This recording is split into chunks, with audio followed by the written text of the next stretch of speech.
Galates 5, verset 1. C'est pour la liberté que Christ nous a libérés. Tenez donc ferme, ne vous remettez pas de nouveau sous le joug de l'esclavage. La Bible, dans son ensemble, l'Ancien comme le Nouveau Testament, contient à la fois la loi et l'Évangile. L'Évangile est la grâce céleste offerte gratuitement, sans aucun effort humain. Le pardon et la vie éternelle donnés sans condition. Il suffit simplement d'accueillir et de recevoir cette grâce.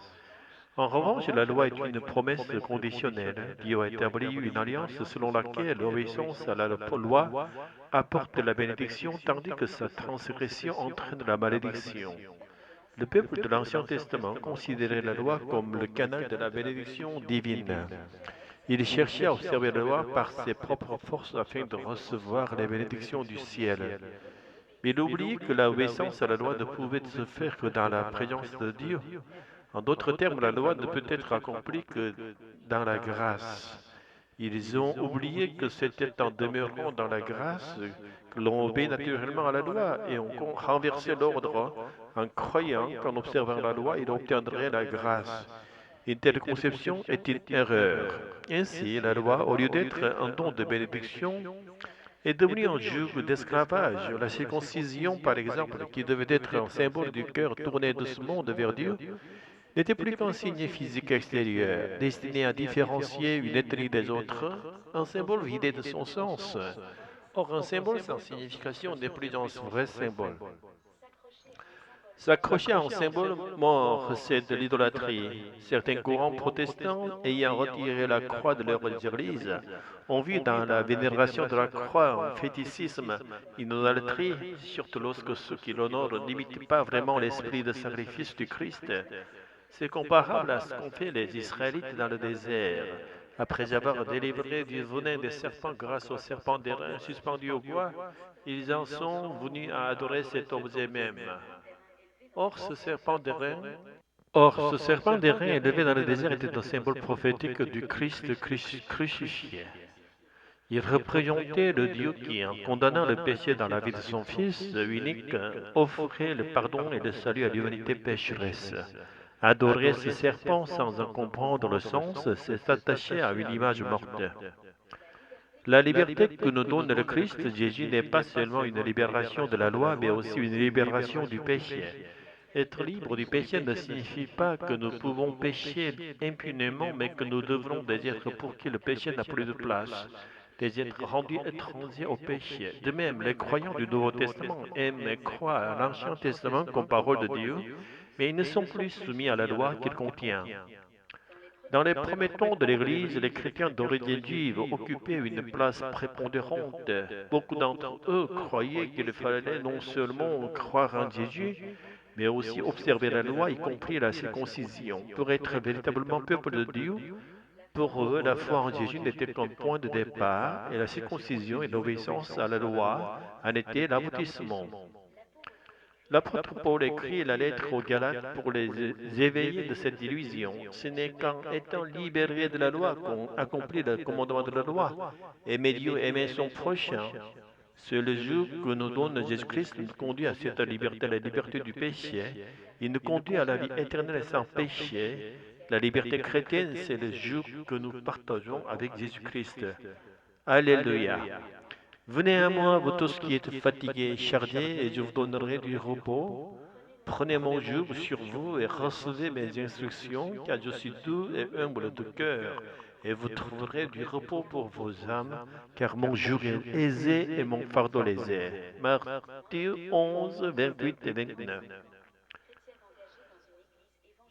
Lisa, 35 ans, chrétienne engagée dans une église évangélique traditionnelle, elle aime Dieu mais reste marquée par une vision légaliste de la foi. Julien, 40 ans, ancien juriste converti récemment, passionné par l'évangile de la grâce, il a trouvé une grande paix dans sa foi. Le temps reste méditatif et naturel ancré dans notre époque. Le jour est la liberté. Regardant son carnet de prière, tu sais, parfois je me demande si j'en fais assez pour Dieu. Je lis ma Bible, je jeûne, je sers à l'église, mais j'ai toujours ce doute. Est-ce que je suis vraiment à la hauteur? Pose sa tasse de café calmement, tu n'as pas besoin d'être à la hauteur. Jésus l'a été pour toi. Il t'a libéré, Lisa. Ce n'est pas une course au mérite, c'est une histoire d'amour. Mais la Bible dit quand même d'obéir, non? On ne peut pas juste se contenter de croire, il faut prouver sa foi. Bien sûr que la foi se manifeste, mais pas par peur de décevoir Dieu. Quand tu vis dans la grâce, l'obéissance devient naturelle, pas un poids, un fruit. Mais si on ne parle plus de règles, ça part dans tous les sens. Regarde certains chrétiens aujourd'hui.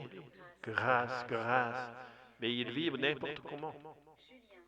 Ce n'est pas la vraie grâce, ça. La vraie grâce libère du péché. Elle ne le banalise pas. Elle ne nous rend pas passifs. Elle nous transforme. Elle fait de nous des gens libres, pas des gens lâches. Tu sais, je pense à la croix qu'on a retirée de notre salle de culte. On disait que c'était un symbole trop catholique, trop lourd de sens.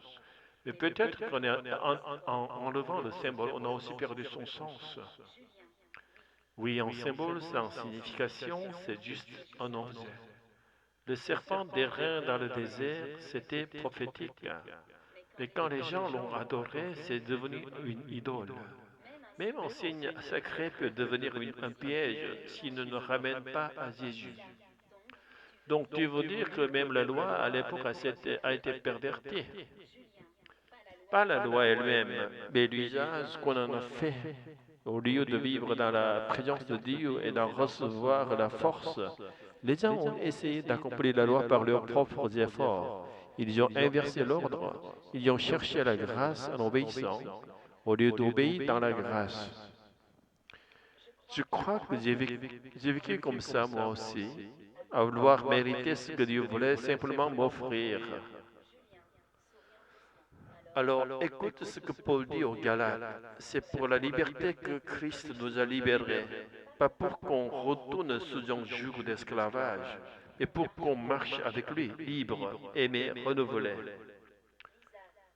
Et son joug à lui, tu crois qu'on peut le porter? Son joug est doux, son fardeau léger. Il ne nous enferme pas, il nous apprend à aimer.